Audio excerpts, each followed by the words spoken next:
তারিখটা 7ই ডিসেম্বর 2020। আজ থেকে প্রায় 3.5 বছর আগে আমার এই ইউটিউব চ্যানেলটিকে ক্রিয়েট করেছিলাম অনেক আশা এবং স্বপ্ন নিয়ে। কিন্তু পরিস্থিতি এবং আনুষঙ্গিক বেশ কিছু টালমাটাল অবস্থার কারণে এই চ্যানেলটিকে আর এগিয়ে নিয়ে যেতে পারিনি।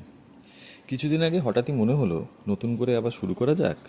সেই কারণে নিজের ড্রাইভিংয়ের একটা ছোট্ট রিলস আপলোডের মাধ্যমে এই চ্যানেলটির বউনি করি গত 10ই মার্চ 2024 তারিখে। এবং আমি সত্যি আশ্চর্য হয়ে যাই যখন দেখি প্রায় 450 মানুষ এই রিলটিকে দেখেন গত 48 ঘন্টার মধ্যে, যার জন্য সত্যিই আমি আপ্লুত এবং প্রত্যেকের কাছে আমি কৃতজ্ঞ। বর্তমানে চারিদিকে কন্টেন্ট ক্রিয়েশনের নামে একই বিষয়বস্তু নতুন নতুন মোড়কে ঘুরে বেড়াতে দেখা যায় এবং ভালগারিটি যেখানে সব থেকে উচ্চতম স্থান করে নিয়েছে, সেখানে এটুকু বুঝতেই পারা যায় যে ভালো কন্টেন্ট কতটা জায়গায় করতে পারবে সেটা সত্যিই আপেক্ষিক।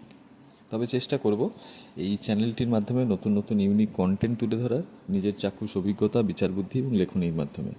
অনুরোধ রইল চ্যানেলটিকে সাবস্ক্রাইব এবং নিজের অভিমত জানানোর জন্য, যাতে চ্যানেলটিকে আরও ভালো করা যায় আগামী দিনগুলোতে। চেষ্টা করব একটা সঠিক সামাজিক চ্যানেল হিসেবে নিজেকে এগিয়ে নিয়ে যেতে। আপনাদের সহযোগিতা একান্ত কাম্য। অবশেষে আরেকবার চ্যানেলটিকে সাবস্ক্রাইব করার অনুরোধ রইল। নমস্কারান্তে, অরিন্দম।